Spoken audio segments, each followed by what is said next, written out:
Avec un retour sur l'histoire de la Croix de Lorraine, symbole de la France libre, devenue symbole du gaullisme. Arnaud Salvini, Élise Kousmak, Nabil Lamda et Edith Le Goff.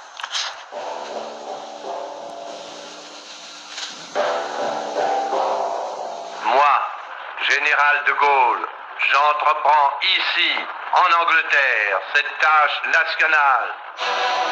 Juin 40. De Gaulle est à Londres.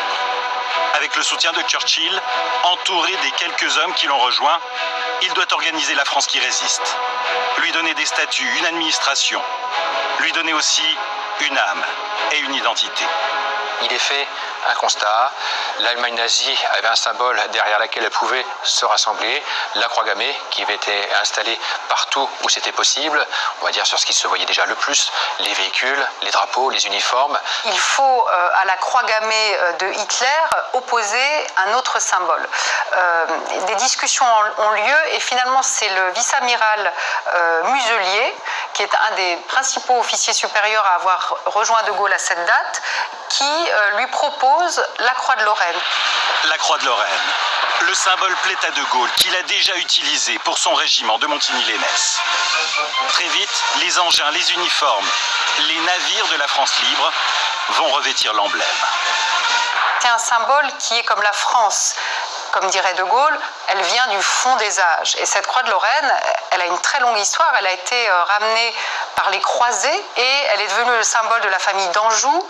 Puis, à la suite du mariage du roi René d'Anjou à Isabelle de Lorraine, elle est devenue la croix de Lorraine au XVe siècle. Et donc, c'est toute cette histoire aussi qu'elle incarne, c'est-à-dire un passé lointain qui a à voir avec le christianisme, qui a à voir avec les combats, avec la croisade. Il y a un symbole fort dans la croisade. C'est quelque chose qui, comme la France, ne meurt pas et traverse les siècles. Dès 1940, de l'Angleterre, la croix de Lorraine va traverser la Manche pour rejoindre les rangs de la résistance intérieure. Durant la Seconde Guerre mondiale, la Croix de Lorraine va entre autres permettre de faire cette distinction entre l'État français, ce qu'on va appeler un petit peu plus simplement le gouvernement de Vichy, et la France libre. Elle se répand au travers de la France par le biais des publications clandestines de la résistance et va donc devenir un symbole de résistance par elle-même. On la voit gravée sur certains monuments, sur certains murs, comme un signe de résistance, comme le V de la victoire qui sera gravé un peu plus tard. Incarnation de la France qui résiste, puis celle de la France qui se relève. En 1947, De Gaulle crée son propre parti, le RPF, et il y appose l'emblème sur le logo. La croix de Lorraine devient, et pour longtemps, le symbole du gaullisme en politique. Les mouvements se disant gaullistes après la mort de De Gaulle l'ont également utilisé comme un marqueur de cette appartenance. Le RPR avait cette croix de Lorraine sur son logo.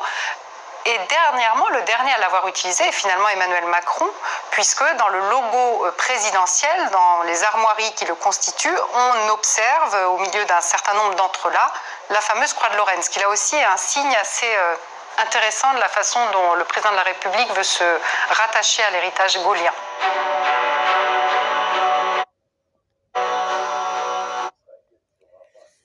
Ok, bonsoir à tous. J'espère que vous vous portez bien. Je tenais à remercier les nombreuses personnes qui se sont ajoutées à notre famille.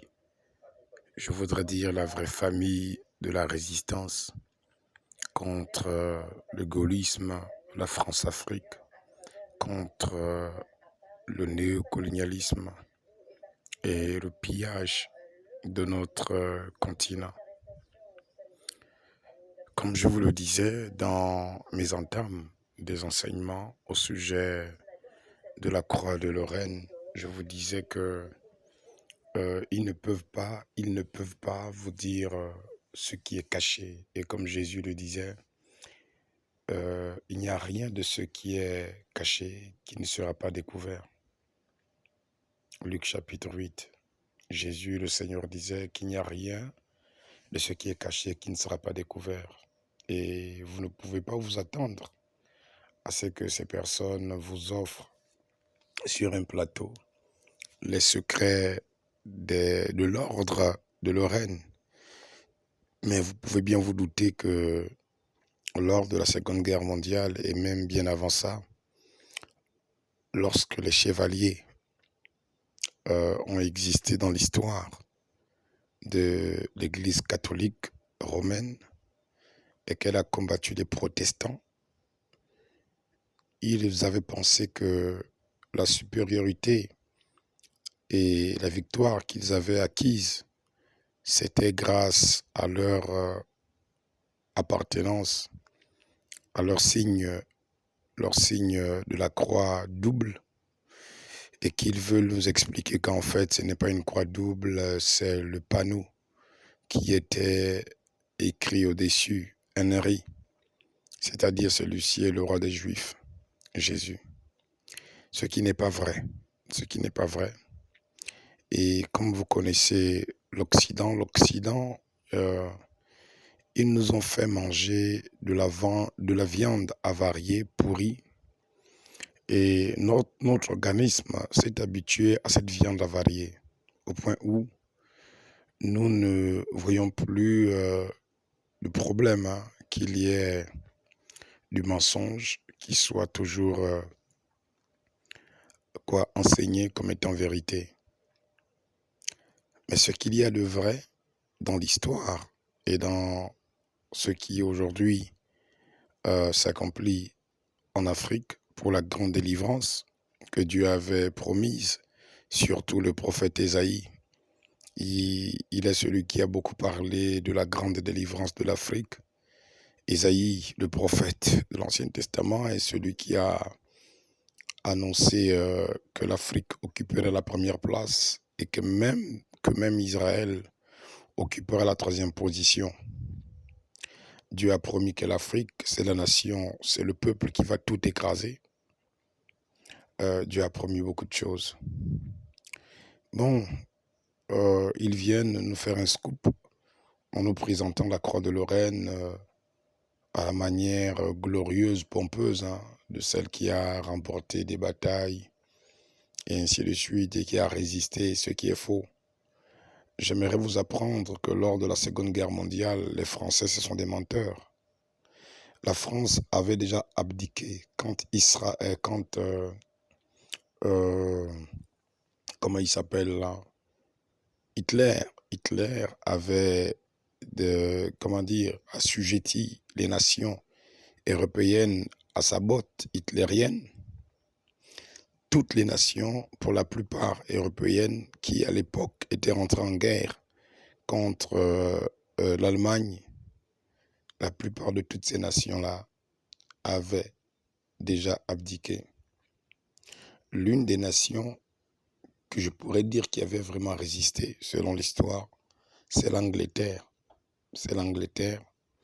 Et c'est à cause du roi George. Parce que le roi George d'Angleterre savait que Winston Churchill n'aimait pas beaucoup Hitler. Et le roi George d'Angleterre va alors booster Winston Churchill, le premier ministre britannique, à refuser d'abdiquer, comme la France l'avait déjà fait et plusieurs pays de l'Europe.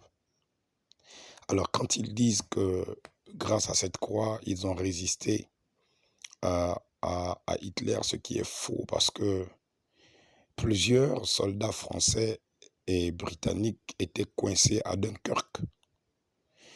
Plusieurs Français et Britanniques soldats étaient coincés à Dunkerque.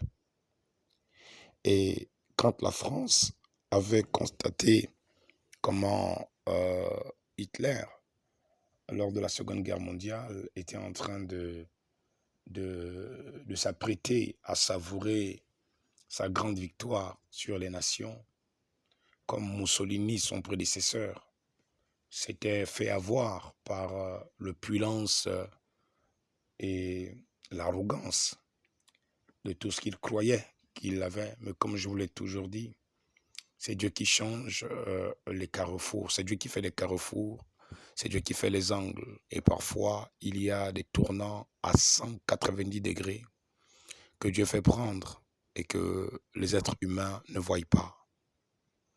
Et je prie Dieu pour ma chère nation, qu'ils entendent bien la voix de Dieu qui parle dans cette émission de Dieu parle encore. Je vous ai toujours souligné que je ne suis pas quelqu'un qui a fait beaucoup des études. La sagesse et l'intelligence et la maîtrise historique que je peux avoir et la justesse dans les révélations des choses que Dieu me donne, vous pouvez peut-être vous abstenir d'y croire au début. Mais après, vous allez constater que petit à petit, il y a Dieu dedans. Donc, Hitler va prendre aussi un revers, un coup terrible, parce que c'est la Russie qui va se décider de résister réellement. Ce n'était pas la France, c'était la Russie qui va se décider d'avancer pour contrecarrer les plans d'Hitler. Dieu avait utilisé la Russie. Et l'Angleterre avec Winston Churchill, c'est la seule nation britannique ou la seule nation européenne que je sais dans l'histoire, parce que j'ai quand même enseigné là-dessus dans la foi à cause du ministère de William Branham qui a connu le roi George d'Angleterre et le sénateur Upshaw qui avait permis à William Branham de rencontrer plusieurs hautes personnalités du monde. Donc j'ai saisi plusieurs points de l'histoire qui m'ont permis d'être un prédicateur hors pair. C'est-à-dire, je n'enseigne pas pour enseigner, j'enseigne avec des bases et je sais de quoi je parle quand je parle. Donc, la vraie résistance avait été faite, c'était par la Russie qui avait résisté à l'Allemagne et non pas la France. C'était l'Angleterre avec Winston Churchill et le roi George d'Angleterre. Parce que même le Parlement britannique, si vous allez bien fouiller l'histoire, le Parlement britannique avait décidé d'abdiquer, comme la France avait déjà abdiqué. Donc, quand ils viennent nous dire que la croix de Lorraine est la croix de la résistance avec laquelle Hitler, il nous montre une image où ce sont des losers, quoi, ces gars, ce sont des losers. Ils nous prennent une image où De Gaulle est avec Winston Churchill et les dirigeants de l'époque à la Seconde Guerre mondiale. Mais à mes amis français, j'aimerais vous dire qu'arrêtez d'abrutir la population gabonaise et l'Afrique. Il faut arrêter ça. Vous ne pouvez pas nous arracher les pages de l'histoire de l'Afrique et penser que le Seigneur Jésus qui a dit qu'il n'y a rien de ce qui est caché qui ne sera découvert. Vous ne pouvez pas penser que parce que vous avez tout enlevé, arraché les pages de l'histoire, qu'il n'y a pas un Dieu qui a écrit l'histoire de l'Afrique. D'accord? Là, je m'adresse aux Français.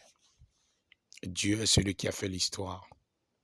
Même si vous arrachez jusqu'à la dernière page, à la couverture avant et arrière de l'Afrique, j'aimerais vous dire que l'Éternel est capable de restituer l'histoire de l'Afrique, même sans un livre.